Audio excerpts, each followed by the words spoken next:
안녕하세요. 3차시 수업을 진행하겠습니다. 지금 1차시에서는 바우하우스하고 미래주의에 대해서 알아봤고요. 2차시에서는 표현주의, 그 다음에 다다이즘의 초반기까지 했고요.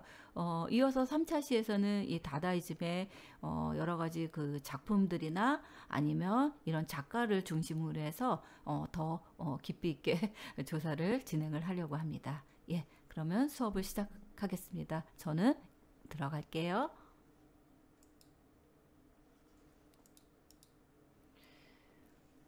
우리 다다이즘의 대표적인 화가는 이 마그리트예요. 제가 2차시 그 수업에도 잠깐 보여줬지만, 다다이즘의 이 대표적인 이 화가는 이 마그리트를 빠뜨릴 수가 없죠. 그래서 이런 그 상식적인 이런 고정관념을 깨부시고 이 초현실주의의 그 작가의 한 사람이라고 볼 수 있겠죠. 어, 이 아까 제가 비 오는 겨울비라고 얘기했죠. 그 이미지는 매트리스 영화가 그것을 보고 했습니다. 제가 아까 막 생각이 그 2차시 수업을 할 때 생각이 안 나서 그랬는데 지금 이제 수업을 바로 하다 보니까 생각이 났네요. 그래서 이 마그리트의 이런 현대 미술의 이것들을 가지고서 영화 제작들도 많이 응용을 했다는 것을 알 수 있습니다. 그래서 이 마그리트라는 이 화가는 상식적인 이런 고정관념을 완전히 깨부십니다. 그래서 이런 초현실적인 작품을 많이 남긴 이 벨기에 화가입니다. 1916년 이 브뤼셀에서 미술 공부를 시작을 했고요. 1920년 중반까지 이런 미래주의와 입체주의 성향의 작품을 그렸습니다. 또 이 그 조르조드 기르코라는 이 영향을 받아서 초현실주의적인 이런 작품을 제작하기도 했습니다. 그는 이런 초현실적이지만 자신만의 개성이 두드러지는 이런 작품들을 제작을 했고요.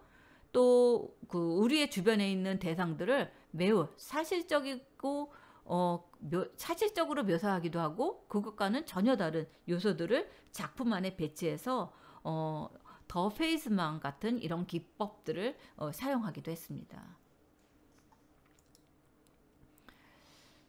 이 1950년대에 그 전까지 했었던 작품들과는 완전히 다른 제품을 제작하기도 했고요. 인상주의 시기에 이 르누아르 영향을 받은 작품들과 이 바슈 시기에 야수파 영향을 받은 작품들이 제작되기도 했어요. 작품들은 주로 이런 신비한 분위기와 고정관념을 깨는 이런 소재, 구조, 이런 발상의 전환, 이런 특징들을 보이고요. 이러한 특징은 우리가 생각하는 모든 것들을 새로운 시선으로 바라보도록 했다는 거죠. 그래서 이 마그리트의 작품들은 이런 현대 미술에서 팝아트와 그래픽 디자인에 큰 영향을 주었고요. 또 대중매체의 많은 영역으로 영감의 원천이 되기도 했습니다. 예, 제가 아까 조금 전에 얘기한 것처럼 이 매트릭스에서 이런 겨울비라는 이런 작품에서 영감을 받고요. 또 영화 이런 하울의 움직이는 성 여러분들이 보셨어요? 혹시? 일본 애니메이션 그 영화에 보면 그 하울의 움직이는 성에 보면 이런 성들이 막 움직이는 것을 알 수 있죠.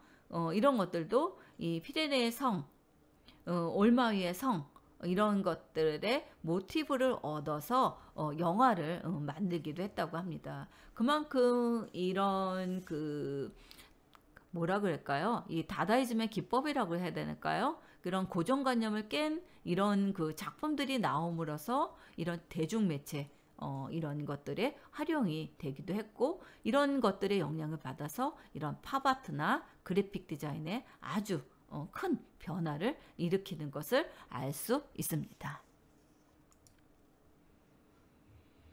이 마그리트는 이 그 대페이스망의 추방하라는 것의 뜻에서 이 초현실주의에서 자주 쓰이는 이런 표현 기법이에요. 그래서 특정한 이런 대상을 상식의 맥락에서 떼어내고 이질적인 상황에 배치함으로써 기이하고 낯선 장면을 연출해보는 이로 하여금 신선한 충격을 주는 것입니다. 그래서 이 마그리트의 그림 중에는 꽤 많은 작품들이 이 데페스망의 기법들을 사용하는 것을 알 수 있습니다. 이거는 개인적인 가치란 작품입니다. 이것도 전형적인 이 대페이스망의 표현 기법이고요. 사물의 크기를 기존에 우리가 알고 있던 상식보다 키워 묘한 느낌을 연출하죠. 왜냐하면 침대가 빛이 훨씬 커요. 침대보다. 그리고 우리가 이게 마시는 이런 그 와인잔이라고 해야 되나요? 무슨 물컵이라고 해야 되나? 이런 유리잔도 침대보다 커요. 그쵸? 그리고 이게 하물며 옷장이잖아요. 옷장인데 이 솔이 더 커요. 이런 비례가 맞지도 않는, 그리고 비례가 하나도 안 맞아요. 우리가 도저히 고정관념에서 있을 수 없는 이런 묘한 이런 느낌을 연출한 게 이 마그리트의 대표적인 작품이라고 할 수 있습니다. 그리고 지금 이 마그리트의 이 그림 속에서는 다양한 공이 있어요. 이게 말 방울이라고도 하는데요. 이 공의 모티브를 따왔다고 해요. 이 당시 20세기 유일한 교통수단이었던 이런 말의 목에서 이 방울이 달려 있었는데요. 이 방울이 그러한 과거의 소리를 회상하는 매개체 역할로 그의 작품에서 종종 등장한다고 합니다. 그래서 이런 방울, 공 같은 이런 말 방울이라는 것을 많이 보여주는 것을 알 수 있고요. 이것도 약간 비현실적이죠. 손이 이렇게 잘려져 있고 계단은 있는데 막혀 있고 이런 건물이 나무 안에 있고 커다란 공이 있고 그쵸? 그 다음에 이 집과 이 큰 공은 또 커튼으로 가려져 있어요. 그 나물들도 있고요. 정말 우리가 생각지 못한 그런 그 비현실적인 이런 것들을 그 작품으로 놓았다는 거죠.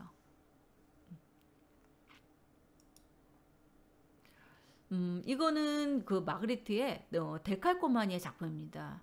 이 마그리트의 작품에 자주 등장하는 이 양복 입은 신사는 마그리트의 가족사하고 관계가 있대요. 어떤 관계가 있냐면요. 이 마그리트는 사실 그 양복 재단사와 모자 상인 사이에서 태어난 장남이라고 합니다. 그래서 그의 그림에는 이 등장하는 이 양복 입은 신사가 이 마그리트 본인의 자아상이라고도 할 수 있습니다. 그래서 이런 데칼코마니의 기법들을 했고요. 이것도 약간 비현실적이지만 이런 것들을 했다는 게 굉장히 획기적인 작품이라고 할 수 있죠. 어떻게 그 당시에는 이거를 상상을 못했는데 이런 그 마그리트의 작품에는 굉장히 그 획기적이고 우리가 상상하지 못한 그런 작품들을 이렇게 놓았다는 것을 알 수 있습니다.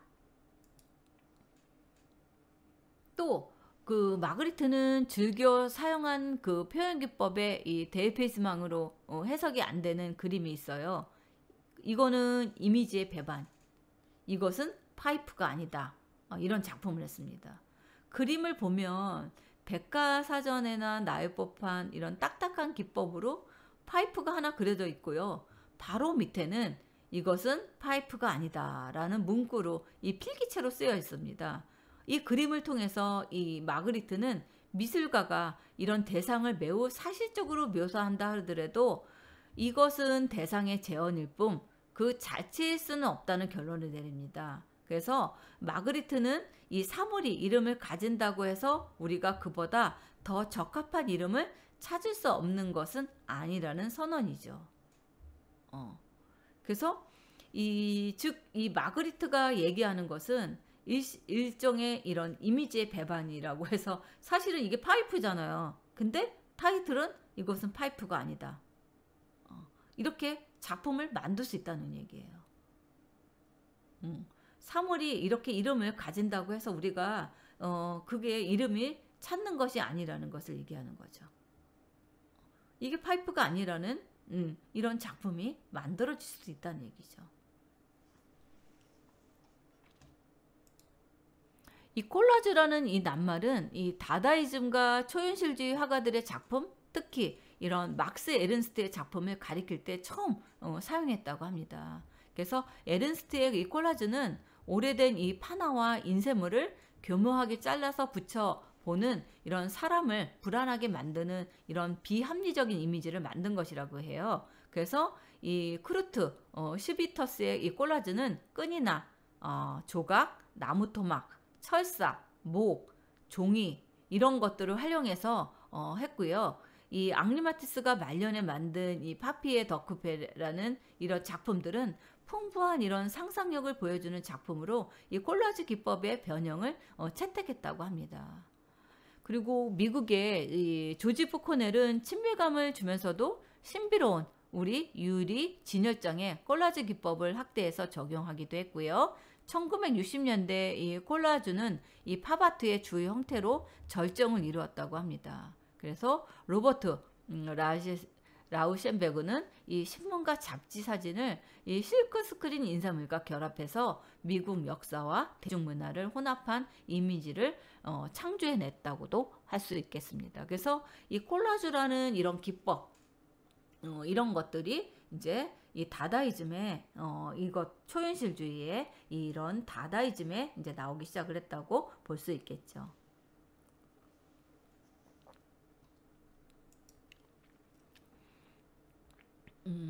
이 다다의 원은 그 아까 2차 시에도 설명을 했나요? 우리가 2차 시에도 아마 설명을 했을 거예요. 그래서 이 카바레의 볼테르라는 그 개점에서 우리가 나왔다고 할 수 있겠죠. 이 광고지의 그 가위, 자르는 가위의 문귀의 다다라는 이름에서 나왔다고 했죠. 그래서 이 다다의 이름을 지었다고.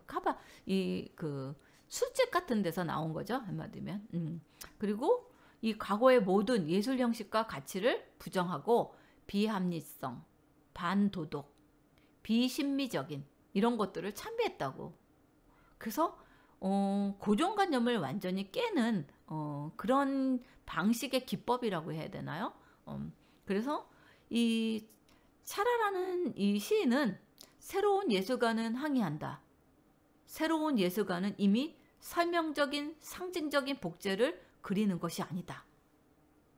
그는 이런 돌이나 나무나 쇠로 직접 창조한다. 특급 기관차와 같은 새로운 예술가의 유기체는 이런 순간적인 감동을 싣고 모든 방향으로 향할 수 있을 것이라고 선언하였다는 거죠. 여기서 오늘날 말하는 이런 자유분방한 오브제가 등장하는데요. 그것들은 문자 그대로 중립을 선언하면서 스위스에 모인 그런 망명자들이 밖에서의 이런 참혹한 사륙을 의식한 발언이고요. 그들은 이런 종래의 예술작품이 외적 폭력에 대해서 얼마나 무력했는가를 전쟁 체험을 통해서 느끼고 있다고 할 것입니다. 왜냐하면 이 당시는 이 1차 세계대전 전쟁을 치르는 이런 시기였어요. 그래서 이 반중립적인 이 스위스에서 이런 일들이 벌어졌다고 볼 수 있겠습니다. 그래서 이런 그것들이 밖에서 전쟁이 일어나서 사람들이 많이 죽잖아요. 그런 것들을 보면서 모든 예술이 다 이제 모든 것들을 이제 부정적인 것들을 시각을 봐서 이런 다다의 이런 고정관념을 깬 이런 작품들을 아마 나오지 않았나 하는 생각을 저 개인적으로 한번 가져봅니다. 그래서 잡지 다다가 발견되고 우연을 이용한 이 추상시, 음향시가 발표되는 등 이 쭈리히의 이 스위스에 있는 쭈리히예요. 이 다다는 20년까지 계속되었다고 합니다. 독일에 있어서의 이 다다이즘은 베를린, 하노버, 쾰른 이 세 곳의 중심점을 가지고 있었고요. 베를린에서는 이 하우스만, 그로스, 메링 이런 주된 예술가들이 있고요. 여기에 이 헤이라는 이런 작가들도 가담을 했다고 합니다. 이 쭈리히와는 달리 이 베를린에서는 이런 정치적인 중심지로 다다이즘의 혁명적인 요소를 갖추고서 하우스만의 아상 블루즈 여러 가지 오브제요. 이런 것들을 포토몽타주 2개 이상의 사진을 붙여서 중복 인화하거나 중복 노출 이런 새로운 이런 시각 효과를 가지고요. 이런 것에 가지고서 여러 가지 반전 시리즈 이런 것들을 탄생시켰다고 합니다. 이 사람을 봐라. 이 제1차 세계대전 중에 이 군부가 통한 이런 통렬한 이런 풍자와 전후의 이런 항패, 그리고 다시 권력자가 변해가고 있는 이런 사회 상층 계급에 대한 이런 공격을 내포하는 이런 무상계급의 옹호를 특색으로 한 예리한 시각의 이런 소묘집을 만들기도 했다는 겁니다. 그래서 이 베를린에서의 다다이즘은 이 이런 전쟁이 끝난 18년부터 33년까지 계속되었다고 해요. 이거는 하우스만의 우리 시대의 정신이라는 이런 작품들을 만들었습니다. 이것도 하나의 콜라지 기법이죠. 그래서 사람의 형상을 이렇게 오려서 붙이기도 하고, 이런 인쇄, 신문지를 오려서 이렇게 붙이기도 하고, 이런 글씨, 로고, 그리고 이런 철사라든가 이런 새나 이런 그 여러 가지 기능적인 이런 것들을 사람 형상에다가 붙이는 거죠. 그리고 이거는 다다의 승리다 해서 여러 가지 이 뇌에 대한 거, 이런 사진, 이런 사람의 회부적인, 이런 기계적인, 이런 타원적인, 이런 여러 가지 것들을 복합해서 이런 콜라지 기법을, 이런 것들을 우리 시대의 정신이다 해서 이렇게 만들었습니다. 이 슈비터스는 이 콜라주의 뛰어난 작가입니다. 그래서 켈른에 있어서는 이 다다이즘의 에른스트와 이 바르겔트로의 대표적이고요. 바르겔트는 이 잡지, 선풍기의 참가자이기도 하고요. 에른스트와 공동으로 제작을 시도한 일도 있고, 화가로서 아상 블루즈를 잘하였습니다. 에른스트의 기법은 콜라주고 20년 파리에서 열린 이 콜라주전에 이제까지의 회화 개념을 완전히 바꿔놓았다고 할 수 있겠죠. 그는 이 24년에 이 초현실주의 운동에 참여해서 독특한 기법이라고 할 수 있는 이 프로타즈의 새로운 면을 개척했는데, 그것을 보면 다다이즘에서 초현실주의에 이르는 과정이라고도 할 수 있습니다. 뉴욕에 있어서의 다다이즘은 이 쭈리와 그 모습을 같이 하고 있었고요. 제1차 세계대전 중 또는 대전 중에서 전위적인 경력을 나타내고 있었습니다. 그것은 필시 이 13년에 개최한 사진과 회화의 모던 아트전 아모리쇼의 영향을 있었을 것입니다. 이 전람회 슬픔한 이 뒷장, 계단을 내리는 나체, 사진가, 스티그리츠뿐만 아니라 움직이는 요소로서의 강철하기까지 절찬한 이 부르통을 포함해서 미국 전람회 역사상 보기 드문 이 스캔들을 불러일으키기도 했습니다. 이 작품들은 순전히 이 메커니즘 위에 아무것도 아닌데도 마치 고속사진의 한 장면과 같이 역동적이고 미래파 작품에 호응해서 사진과 예술의 새로운 결합을 가능하게 하였다는 것을 알 수 있습니다. 이 뒷상이에요. 이 뒷상에 기성품을 곁들인 레디메이드 발표에서 다다이즘이라고 하면 이 선물 뒷상에 이 샘이라고 할 정도로 상징적인 존재라고 할 수 있겠죠. 다다주의 대표적인 작가로 불리는 이 뒷상은 병기에 어떤 손질도 하지 않고 샘이라는 이런 제목을 붙였던 사건이 미술사에서는 아주 유명하죠. 이 뒷상의 이 작품은 이중적인 의미를 가지고 있는데, 우선 과연 미술작품이란 무엇이냐 하는 의문을 품게 했다는 거죠. 즉 이 뒷상은 이 샘이라는 이것들을 놓고 전시를 한 거예요. 그 사람들이 난리가 났겠죠. 저게 무슨 작품, 병기 하나 갖다 놓고 저게 무슨 작품이냐, 말도 안 된다, 막 난리가 났겠죠. 근데 이런 기성품인 이런 병기를 그대로 전시장에 옮겨 놓아도 그것이 작품으로 사람들에게 받아진다면 과연 작품의 속성은 어디에서 찾을 수 있을 것인가? 이런 반문은 작품이 어떤 가치를 갖고 있기 때문에 예술품이 되는 것이 아니라 단지 전시장이라는 제도 안에 들어옴으로써 자격을 획득하게 된다는 부조리한 이런 상황과 마주치게 한다는 것이죠. 그리고 이 뒷상은 그럽니다. 그래, 이거 기성품 맞아. 하지만 너네들이 이것들을 왜 기성품은 작품이 될 수가 없어? 기성품도 작품이 될 수 있어. 그렇게 주장을 내세웠다는 거죠. 이게 이 똑같은 병기도 어디에 놓여 있느냐에 따라서 작품이 될 수 있고 이 상품이 아니고 기능적인 것들이 될 수 있다. 그래서 나는 이게 작품이 될 수도 있다 하고 아주 떳떳하게 발표를 합니다. 이들의 지독한 이런 냉소주의와 이런 신랄한 비판 정신은 많은 사람들에게 아주 충격을 주겠죠. 그래서 뒷상의 작품은 더 이상 손으로 그리거나 직접 물건을 만드는 이런 수공적인 작업에서 미술의 의미를 찾기는 어려워졌다는 충고를 하고 있는 거예요. 뒷상은 이 셈을 통해서 화가란 아이디어를 다루는 사람이고 그 아이디어를 사람들에게 제시하는 방식에 대해서 고민하는 이런 철학자와 마찬가지라고 말합니다. 같은 맥락에서 이런 다다이스트들은 작품의 영구불면하고 기념비적인 이런 특성보다는 작품이 대중들과 만나서 생기는 이런 교감을 중요하게 여긴다는 거죠. 그래서 그들은 즉흥적이고 이례적인 성격이 강한 이런 퍼포먼스나 이벤트를 자주 행했다는 거죠. 그래서 오늘날에는 이런 반예술을 표방하고 기존의 모든 가치를 부정하고자 했던 이 다다이스트의 작품이 대다인 굉장히 값비싼 미술품으로 거래되고 있습니다.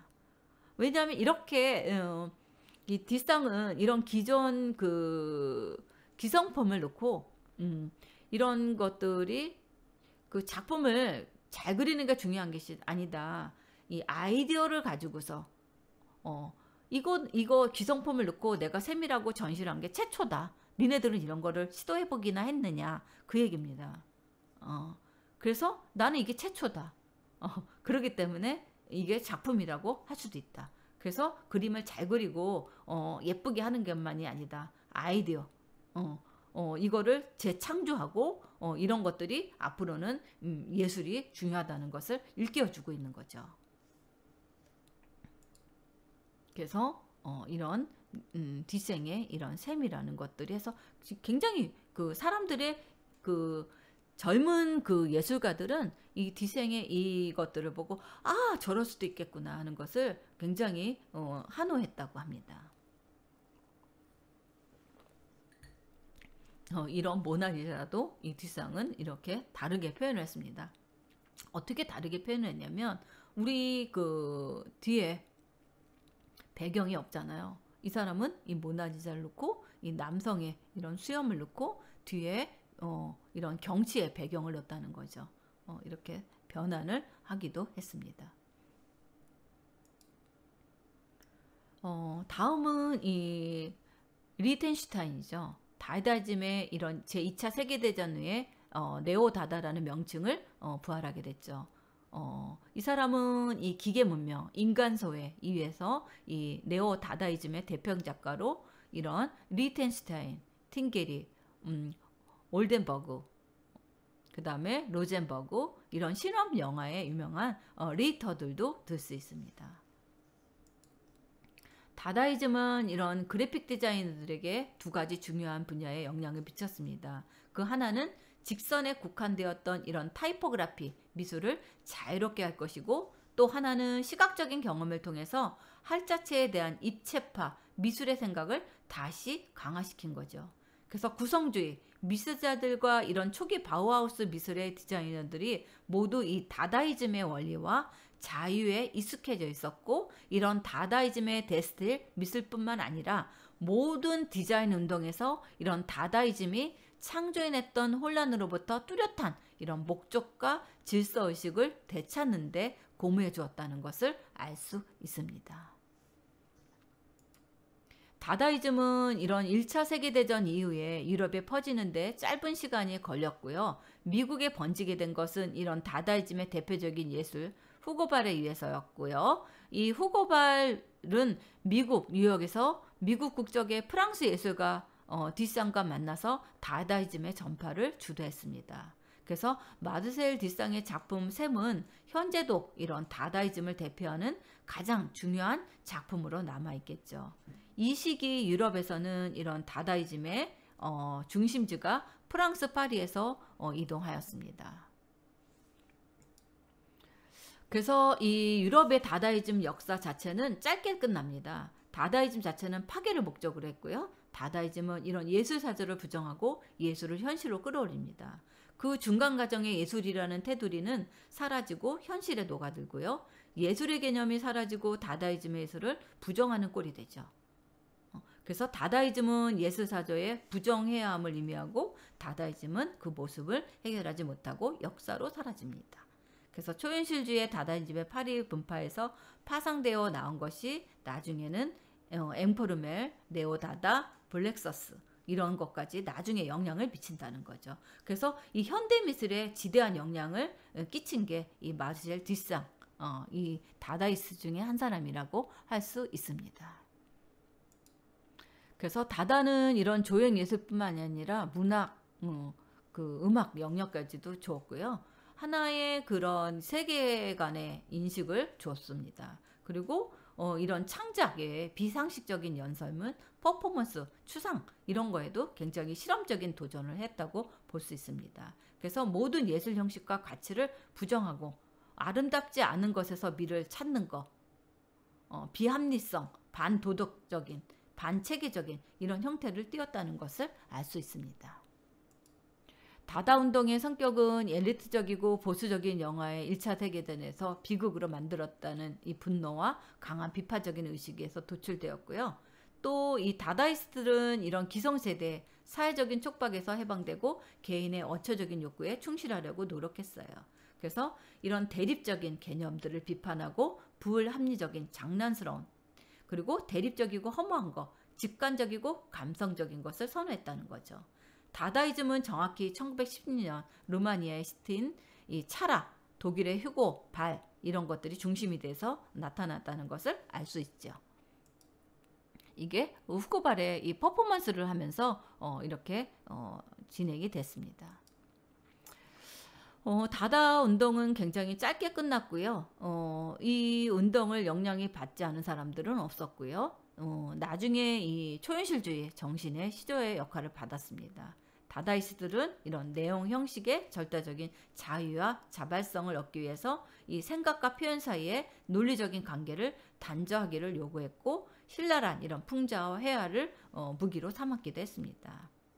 그리고 각국의 시를 동시에 낭독하는 이런 소음음악, 소음으로 요란하게 종을 친다든지 아주 독특한 이런 연주 방식을 했다는 게 여기에 그 기발한 이런 착상이라고 해야 되나요? 그런 것들의 돌파구로 했다고 볼 수 있습니다.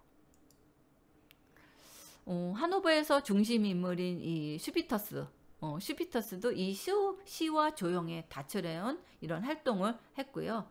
이런 그 길에서 주운 널조각과 잡동사니를 소재로 해서 기둥을 만들어서 콜라주를 만들기도 하고 콜라주는 이런 다다이즘의 이런 그 유력한 무기로 입체주의, 큐비즘의 영향도 합니다. 그래서 다다이즘의 경우에는 이런 소재, 신문지, 우표, 뭐 이런 성냥개비, 화폐 이런 다양한 입체주의 것들을 현저하게 달라지게 만들었습니다. 이게 이런 작품들이고 우표예요.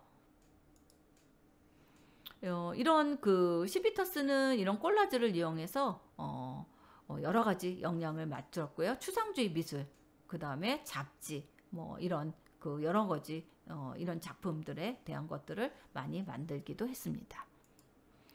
그래서 이런 콜라주의 그림들, 그 다음에 잡동사니, 건조물, 뭐 여러 가지 일상에서 벌어지는 이런 패턴들을 이용해서 여러 가지 작품들을 만들지 않았나 하는 생각을 가져봅니다. 이것도 전쟁 중에 이런 것들을 만들어서 이런 쓸만한 새로운 아이디어들은 아직 준비가 덜 되었다. 모든 것은 무너져 버렸고 새로운 것들이 그 파편들 속에서 만들어져야 했다. 해서 이런 것들을 이런 잡지, 이런 타이퍼적인 것들을 만들기 시작을 했습니다. 이게 메리츠의 이 잡지, 20세기 초에 이런 바우하우스 이 그라피코 아방가르드 예술운동의 잡지를 새롭게 표방해서 만든 겁니다.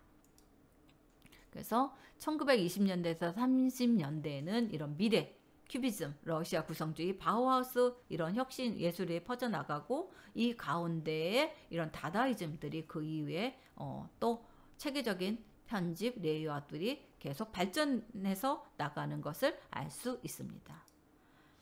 이게 이제 잡지, 메리츠라는 이 잡지 이것들을 선보였다는 거죠. 여기서는 이제 점차 타이포그래픽의 이 스타일로 잡지를 디자인 나가기 시작을 했습니다.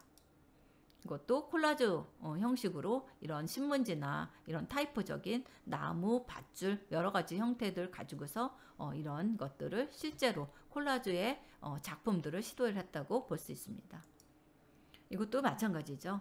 그래서 뭐 못이나 나무 조각이나 여러 가지 이런 것들을 가지고서 무엇보다도 이런 현실의 물체를 도입함으로써 종래 미술작품 개념을 근본부터 바꿔야 놔야 된다. 그래서 현대적인 콜라주의 출발점은 이런 작업물 같이 반예술적인 형태에서 사진이나 인쇄물의 그림들을 이용해서 조합해서 만들어서 해야 된다 하는 미술 기법, 발명 이런 것들을 연구를 했습니다.